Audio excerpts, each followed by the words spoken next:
Okey, selamat petang geng Selamat petang. Okey.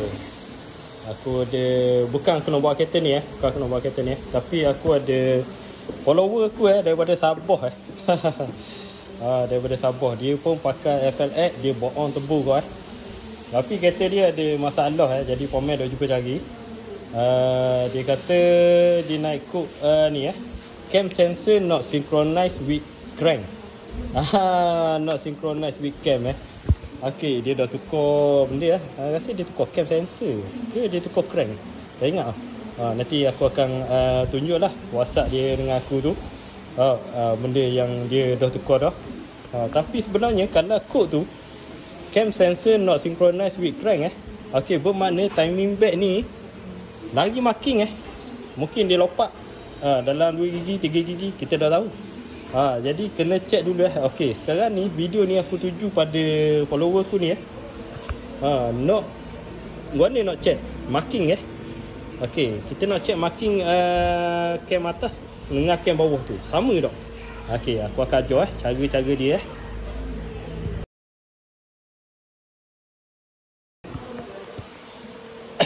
Okey, ni aku dah setting dah Okey, nampak marking ni dia akan bertemu dengan ni. Pastikan align pastikan align. Okey, cam depan dengan cam belakang. Ni cam intake Okey, nampak dia align dia align dengan tu. Dia ada marking di situ Okey, lepas tu satu lagi. Okey, bila kita tengok marking atas ni sama dah. Okey, kita akan tengok ke bawah pula bawah tu, puli bawah dia ada mark kau puli bawah dia ada mark kau. Okey, marking dia nampak dah. Tu. Sepatutnya aku tanda dulu warna apa sikit. Ni ni. Dia ada groove sini dia ada groove sini. Okey, groove ni dia akan align ni sama dengan ni. Dekat oisam ni dia akan align sini dengan sini, dia akan align Tapi ni kalau tengok memang dia lari kereta ni dosa kira lah. Sebab gasket je tebal gasket head dia tebal. Kita custom gasket head dia. Jadi marking dia akan lari gosi. Tapi tak apa kereta ni tu big power. Cuma ni lah video nikah untuk follower aku Sabah tu siapa-siapa pun, mana-mana yang ada kemuskilan ke, tengok ada nombor WhatsApp dalam link aku tu, dekat komen-komen tu, tengoklah ada nombor WhatsApp aku, ada nak tanya benda-benda ke, WhatsApp je. InsyaAllah mana aku boleh tolong, aku akan tolong lah. Macam ni follower aku ni memang setia bagus dia dia memang bagus.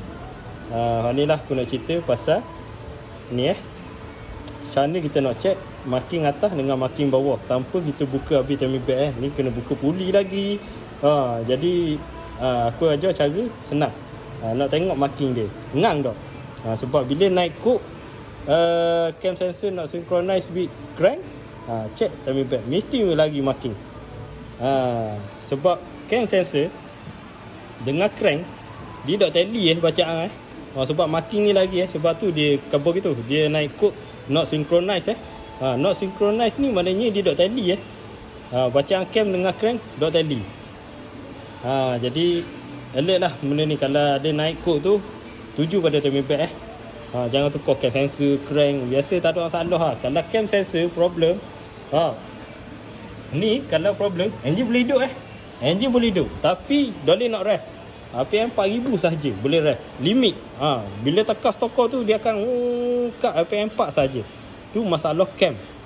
Tapi kalau masalah cam sensor dia akan naik cam sensor saja. Dia tak kabur naik not synchronized with crank lah. Tak ada. Kalau crank block mampu enjin. Enjin dia mampu tu. Jadi tukarlah sensor crank. Okey, tu je aku nak cerita hari ni